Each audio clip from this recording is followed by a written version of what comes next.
2 साल पहले की ये बात है। जीवन में कुछ ऐसा घटा जो एक दिशा देने के लिए काफी था।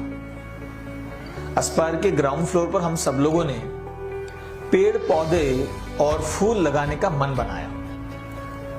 बारिश का सीजन शुरू होने वाला था और वो एक परफेक्ट समय था फूल पौधों को लगाने का, जिस वजह से सारे सदस्य इकट्ठा हुए। पॉट्स, मिट्टी और पौधे ये सारे लाए गए और हम लोगों ने बारी बारी एक एक गमले को तैयार करना शुरू कर दिया। गमला लेना, मिट्टी डालना और एक पौधा लगाना, ऐसा हमारा काम बारी बारी एक एक गमले को तैयार करने का चालू हुआ।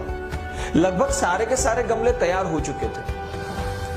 आखिरी वाला गमला जब तैयार करने के लिए हमने लिया तो हमारे पास सिर्फ मिट्टी थी, पौधा नहीं था।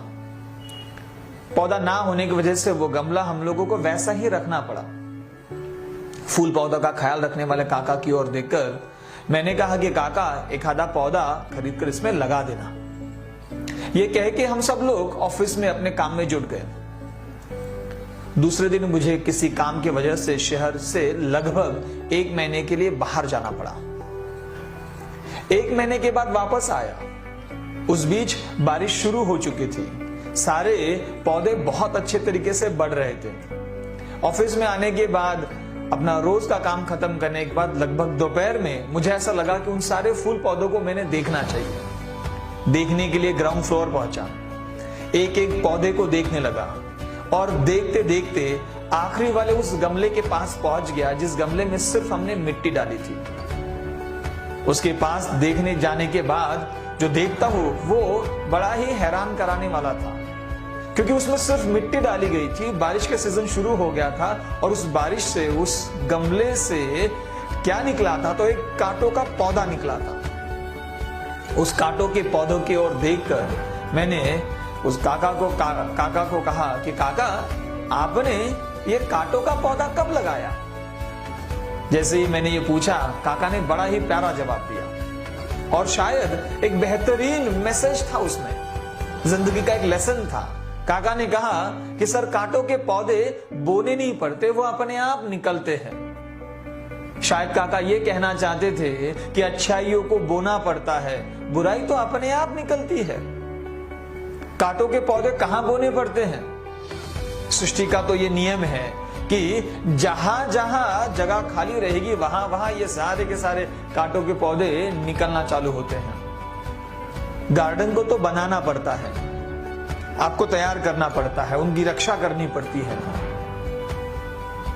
जिस तरीके से उस गमले में सिर्फ मिट्टी थी और पौधा नहीं बोया गया था, इसलिए वहां पर कांटों का पौधा तैयार हुआ। जिंदगी में भी सकारात्मक विचारों को जिंदा रखने के लिए आपको खुद होके प्रयास करने पड़ते हैं। आपके भीतर जो सकारात्मक ऊर्जा है उसको जिंदा रखने का प्रयास आपको ही करना पड़ता है। Cultivate a positive environment around you. When you have a positive environment around you, you feel positive and then you really can fight in your life. But अगर हमारे पास वो वातावरण ना रहा तो फिर वहां पर नकारात्मक ऊर्जा बहुत जल्दी जगह ले लेती है, क्योंकि वहां पर कुछ अच्छा है नहीं है। आप देखिए कि अगर आपको कुछ अच्छा करना है, किसी कार्यक्रम का आयोजन करना हो या तो फिर कोई नई हैबिट कल्टीवेट करना हो, आपको बहुत ज्यादा प्रयास करने पड़ते हैं, क्योंकि नई आदतों को कल्टीवेट करने के लिए आपका शरीर बहुत आसानी से तैयार नहीं हो पाता। आपको अपने आप को तैयार करना पड़ता है।